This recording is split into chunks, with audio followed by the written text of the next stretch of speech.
Gita LLB ধারাবাহিকের আজকের পর্বে আপনারা দেখতে পারবেন যে লুকিয়ে লুকিয়ে স্বস্তিককে নিয়ে চলে যাবে অগ্নিজিৎ বিদেশে। হ্যাঁ বন্ধুরা, ব্রজবালা মুখার্জি অগ্নিজিৎকে বলতে থাকে এই বাড়িতে কোনো বিয়ে হবে না, তুমি যদি কাভিয়ার সাথে স্বস্তিকের বিয়ে দাও তার বউ থাকা সত্ত্বে, তাহলে আমি কিন্তু তোমার বিরুদ্ধে কোর্টে গিয়ে মামলা করব।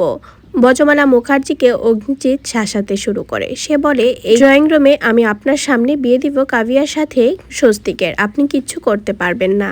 তারপরে দেখা যায় সেখানে চলে আসে প্রলয়। প্রলয় বলে একটা মেয়ের হাজবেন্ড থাকতে আর একটা ছেলের স্বামী থাকতে কিভাবে তুমি তাদের বিয়ে দিবে, আমিও সেটা দেখে নিব। তারপর দেখা যায় ব্রজবালা মুখার্জি একজন লয়ারের কাছে ফোন করে আর বলে অগ্নিজিৎকে সেই লয়ারের সাথে কথা বলতে, যে এটা কোনো পৃথিবীতে আইন নাই যে বউ থাকা সত্ত্বে কারোর সাথে কারো বিয়ে হয়। অগ্নিজিৎ ফোন ধরে দেখতে পায় যে সে লয়ারটা হচ্ছে গীতা, আর সে ফোন রেগে মেগে রেখে দেয় আর গীতাকে জানিয়ে দেয় স্বস্তিকের সাথে বিয়ে হবে কাভিয়ার।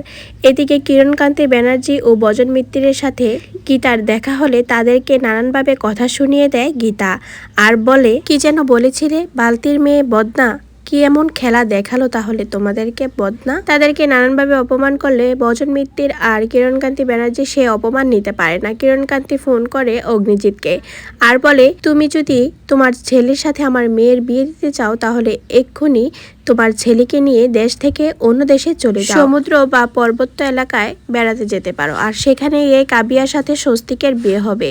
আর যদি সেখানে কেউ বাধা হয়ে দাঁড়ায় তাহলে তার রক্ত পড়বে।